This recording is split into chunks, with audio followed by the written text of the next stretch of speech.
Naganap ang kwento sa magandang karagatan malapit sa Jakarta Bay, kung saan ipinakilala si Ryan Taylor, isang Australianong manlalakbay na mahilig tuklasin ang iba't ibang bansa. Habang nangingisda siya sakay ng kanyang bangka, napansin niyang nasira ito kaya napilitan siyang humingi ng tulong sa mga lokal upang maipagawa ito. Dahil hindi makaalis ang kanyang bangka, kinailangan niyang humanap ng mekanikong makapagkukumpuni nito. Nagtanong siya sa isang lokal na lalaki, na itinuro sa kanya ang tamang direksyon.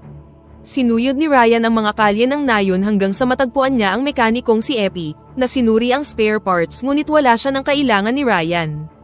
Sinabi ni Epi na kaya niya itong ayusin sa loob ng 3 araw, ngunit ayaw maghintay ni Ryan ng ganoon katagal. Kaya naman, inalok niya si Epi ng 300,000 rupiah kapalit ng pagkukumpuni nito sa loob ng 2 araw, at pumayag naman si Epi dito. Habang naglalakad sa kalsada, hindi sinasadyang nabangga ni Ryan ang isang batang nagngangalang Donnie. Nag-alok si Donnie na maging kanyang gabay at tulungan siyang hanapin ang anumang kailangan niya sa isla. Noong una, tumanggi si Ryan, ngunit dahil matyaga si Donnie at mahusay magsalita ng Ingles, napapayag din siya. Habang naglalakad sila sa isang eskinita, huminto si Ryan upang bumili ng mga delatang pagkain. Napansin ni Donnie na may sira ang isa sa mga delata, at agad niya itong ipinagbigay alam sa tindero. Gayunpaman, tila walang pakialam ang tindero, samantalang si Ryan naman ay handa pa ring bilhin ang naturang delata. Sa kabilang banda, isang batang ina kasama ang kanyang anak na babae, ang nakikiusap sa isang may-ari ng tindahan na pautangin sila ng pagkain, ngunit tumanggi ito dahil sa malaki na ang kanilang utang. Kalaunan, nabunyag na ang babae ay si Genty, ang ina ni Donnie. Namatay ang kanyang asawa sa isang aksidente sa dagat, kaya hirap na hirap siyang buhayin ang kanyang pamilya. Nang makita niya si Donnie, tinawag niya ito at ikinwento naman ng bata na natanggap siya bilang guide at kargador ni Ryan. Bilang pasasalamat sa oportunidad na yun, binigyan ni Ryan si Donnie ng 50,000 rupiah. Sa putol-putol na Ingles, nagpasalamat si Genty kay Ryan sa pagkuha sa kanyang anak bilang guide at inanyayahan siyang maghapunan sa kanilang bahay. Magalang na tumanggi si Ryan, habang pinaalalahanan naman ni Genty si Donnie na mag-ingat at huwag basta-basta magtiwala sa mga estranghero. Pagkatapos nito, nagpaalam na si Genty at sinabihan ng kanyang anak na magtrabaho ng maayos.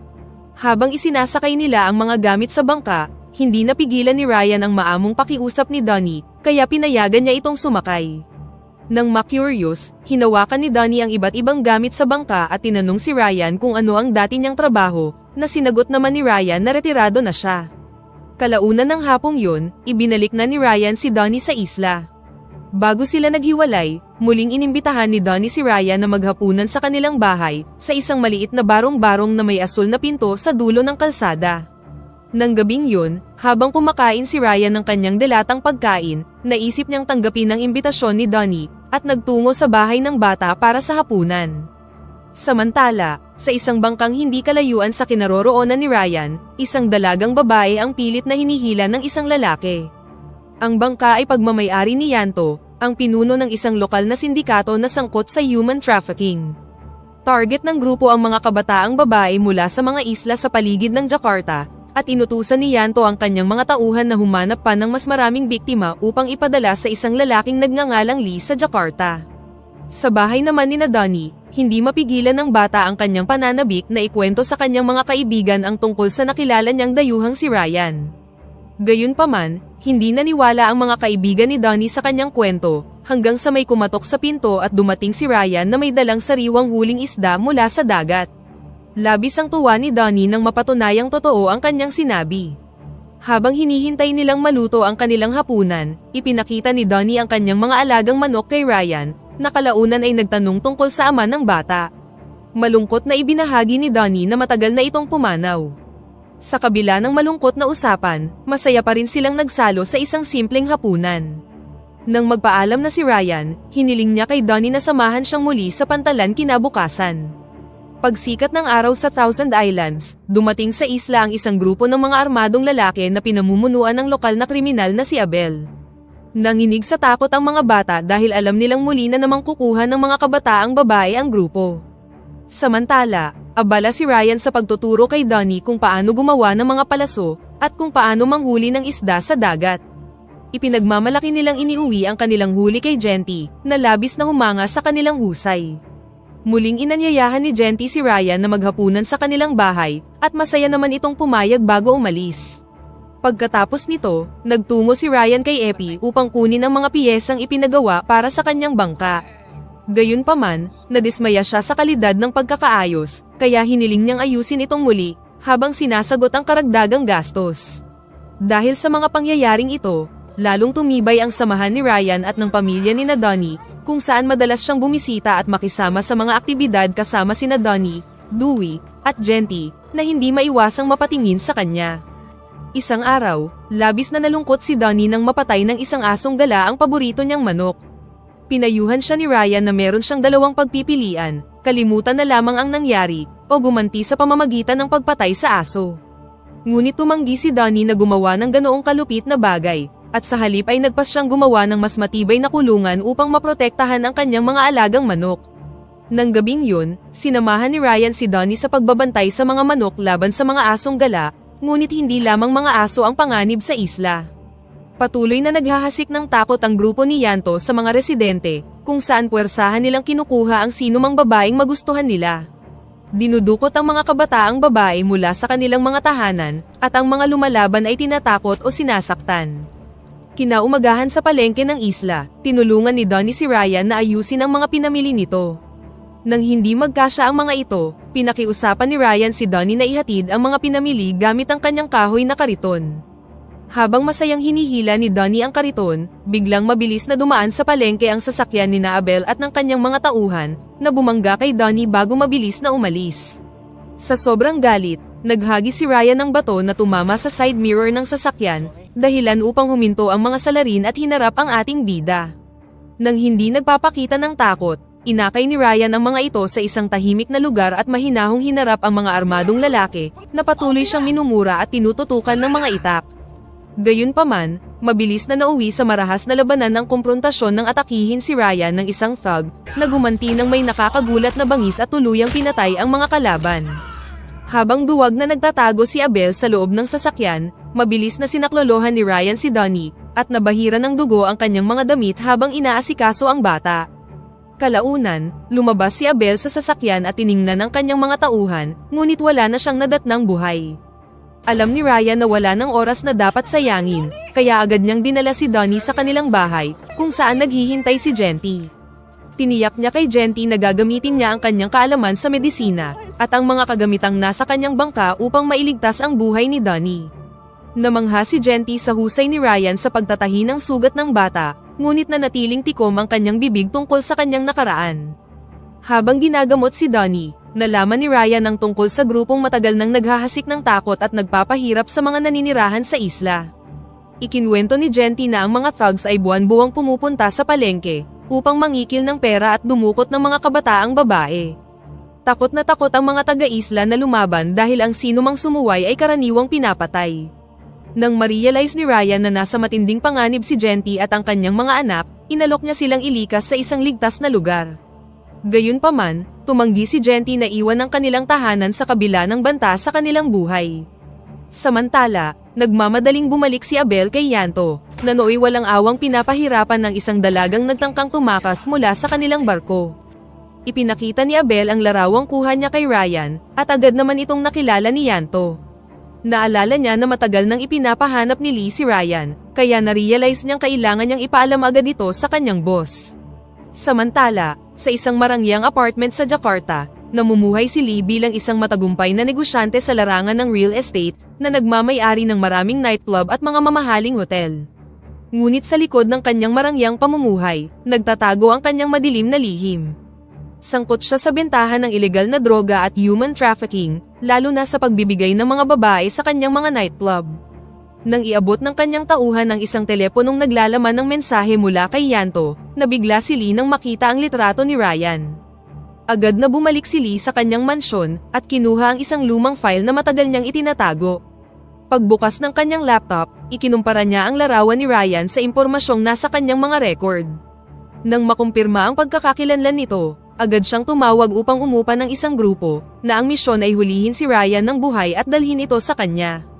Samantala, pagdating ni Ryan sa bahay ni Donnie, inilabas niya ang kanyang suitcase na naglalaman ng mga location tracking device. Isinuot niya ang isang relo kay Donnie at isang kwintas naman kay Dewey. Ipinaliwanag niya kay Genty na makatutulong ang mga ito upang matiyak ang kanilang kaligtasan habang wala siya. Binigyan din niya si Genty ng isang alahas na may tracking device at inutusan siyang manatili lamang sa bahay. Habang papunta si Ryan sa pantalan, napansin niyang may isang sniper na nagmamasid sa kanya. Lingid sa kaalaman niya, umupa si Lee ng isang sniper upang mahuli siya ng buhay. Gayunpaman, mabilis na napansin ni Ryan ang panganib, kaya agad siyang sumilong sa warehouse sa may pantalan. Hindi nagtagal, napansin niyang may iba pang tao sa loob ng gusali. Hindi nag-aksaya ng oras si Ryan at agad na pinabagsak ang estranghero, bago ito pilit na tinanong kung sino ang nag-utos sa kanya. Sa kabila ng matinding takot, tumanggi ang lalaki na magsalita, kaya napilitan si Ryan na patayin siya. Lumalabas na si Ryan Teller ay isang kilala at kinatatakutang assassin na tinatawag na The Messenger dahil saan man siya magpunta, nagdadala siya ng kamatayan. Halos 10 taon na siyang retirado, ngunit patuloy pa rin siyang tinutugis ni Yanto at ng kanyang mga tauhan dahil pinatay niya noon ang ilan sa kanilang mga kasamahan. Samantala, pinagalitan ni Lee si Yanto dahil minaliit nito ang kakayahan ni Ryan, at iniutos na maghintay muna ng karagdagang tauhan mula sa Jakarta bago kumilos. Gayunpaman, si Yanto naman ay naiinip na at nagpas siyang kumilos ng mag-isa sa pamamagitan ng pag-target sa mga taong mahalaga kay Ryan. May personal ding galit si Lee laban kay Ryan dahil naniniwala siyang ito ang pumatay sa kanyang mga magulang noong bata pa siya. Sinubukan ng kanyang kasintahan na pakalmahin siya, ngunit nanatili siyang nababalot ng galit at pagdadalamhati. Bilang nag-iisang tagapagmana, namana niya ang napakalaking kayamanan at impluwensya ng kanyang pamilya, matapos ang malagim na pagpatay sa kanyang mga magulang. Habang naglalakad si Ryan sa nayo ng isla, hindi niya maalis ang pakiramdam na may nagmamasid sa kanya. Bilang isang bihasang assassin, agad niyang naramdaman ang panganib at mabilis na sumilong sa isang kalapit na gusali. Sa loob, nagulat siya nang makaharap niya si Tom, isang dating kakilala noong pareho pa silang mga hitman. Inamin ni Tom na kailangan niya ng pera, at inupahan siya upang patayin si Ryan.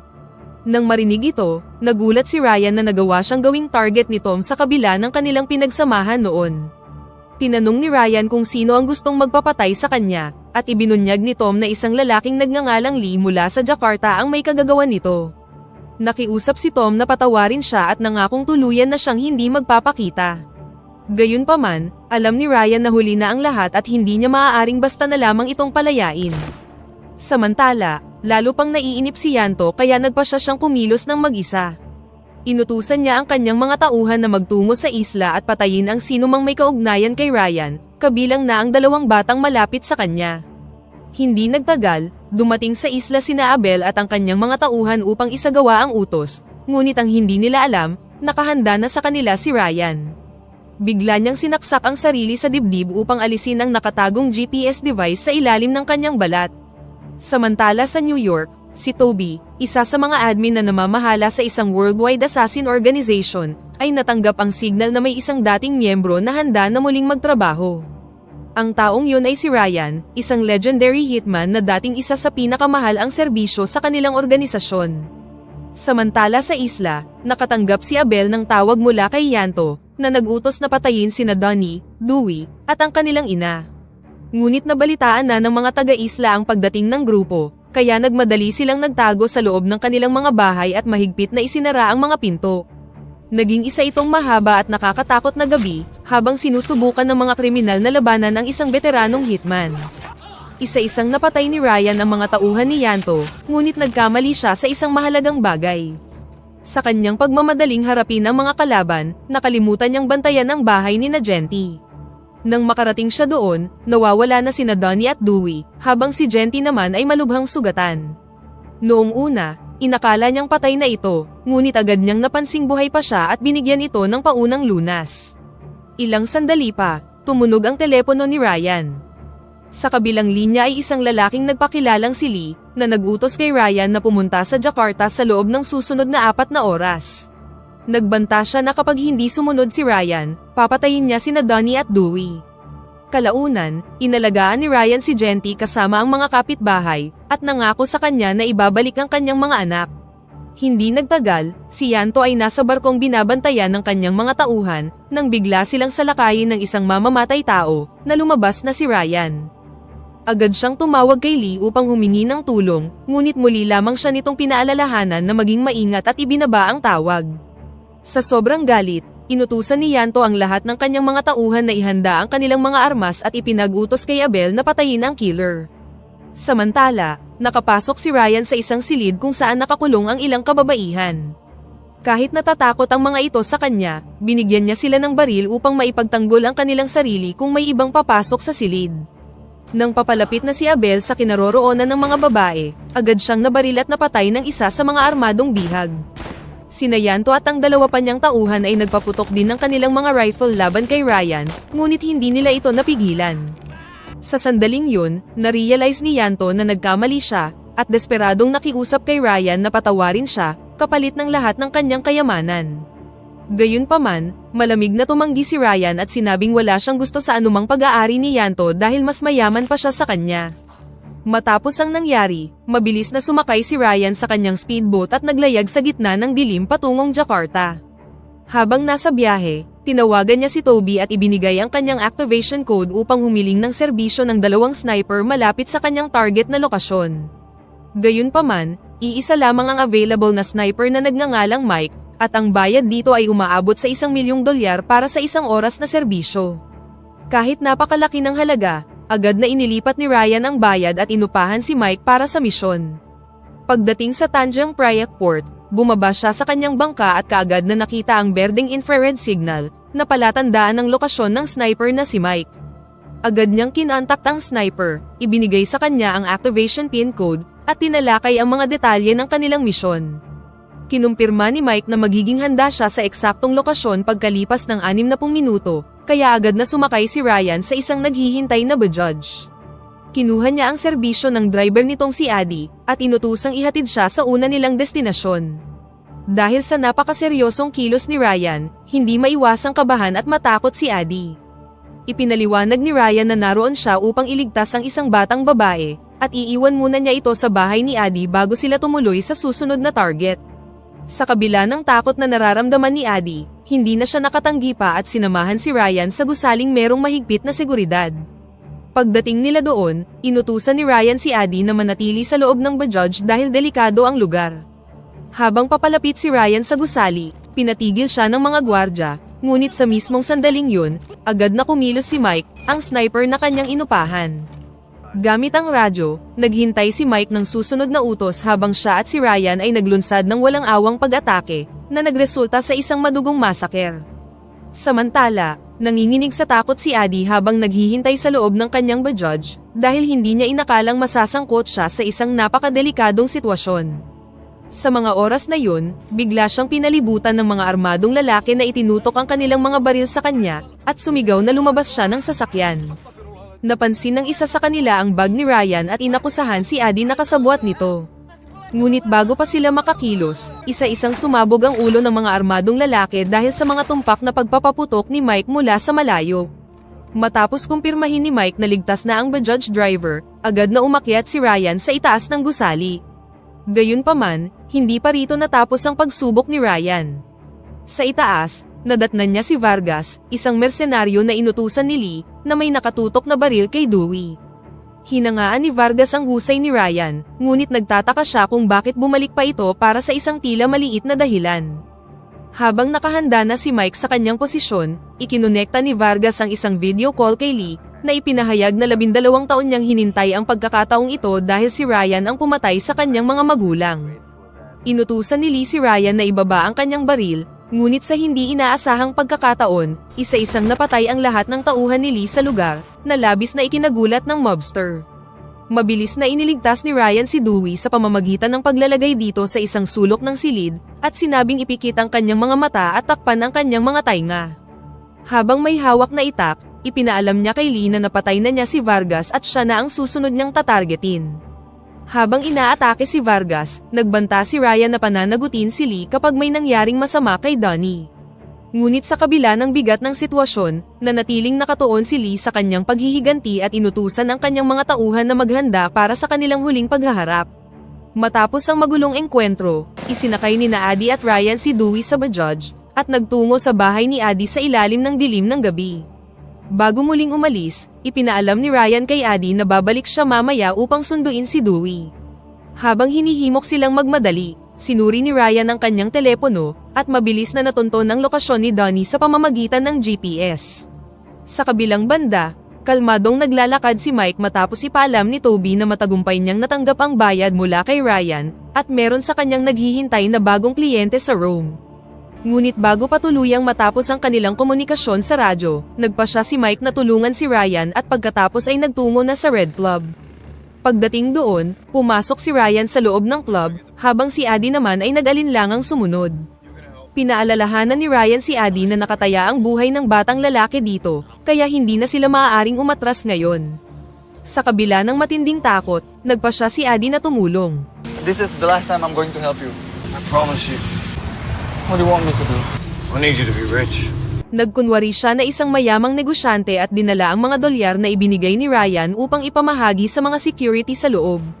Matapos uminom ng alak upang palakasin ang kanyang loob, lumapit siya sa mga gwardya, ngunit agad siyang hinarang ng mga ito.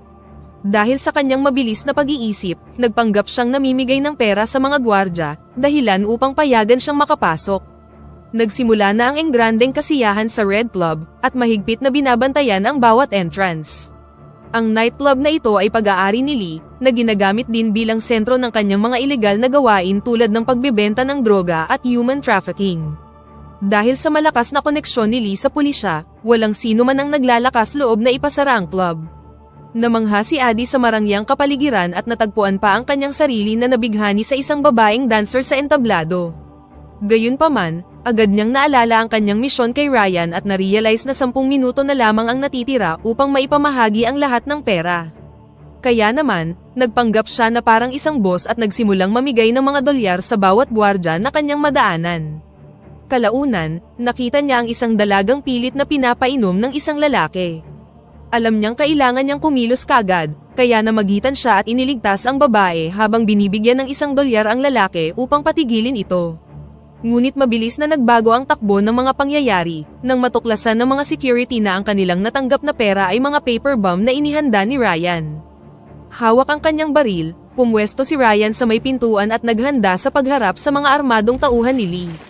Ang pagsabog ay nagdulot ng matinding kaguluhan, at nagsitakbuhan ang mga bisita sa pinto upang makalabas.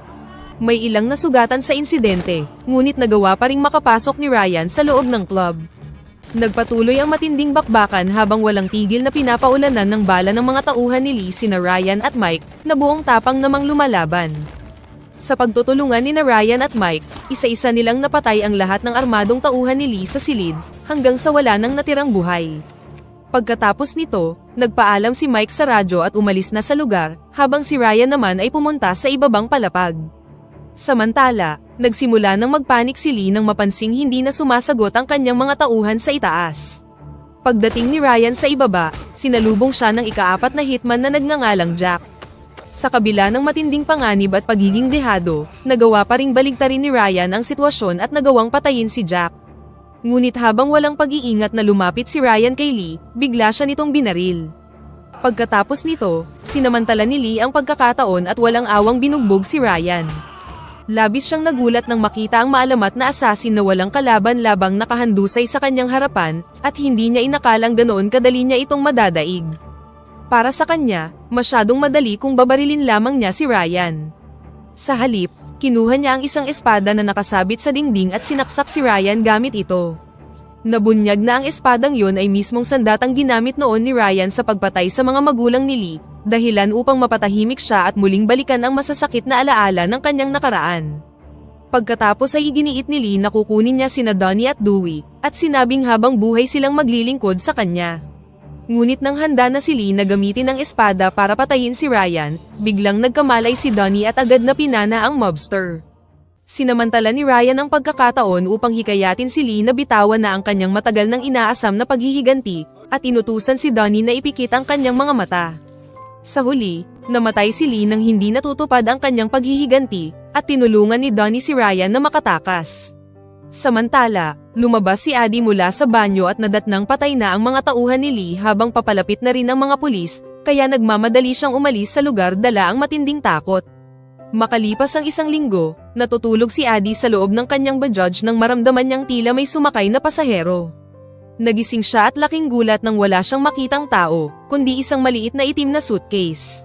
Matapos makita ang isang papel na may nakasulat na mga numero, binuksan ni Addie ang suitcase at nakita ang napakaraming pera, kasama ang isang larawan ni Ryan kasama ang pamilya na kanyang iniligtas.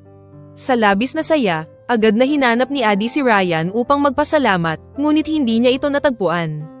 Sinuklian ng mabait na estranghero ang kabutihang ipinakita ni Addie sa paraang hindi niya inaasahan, na labis namang ipinagpapasalamat ng Bajaj driver, at dito na nagtatapos ang pelikula.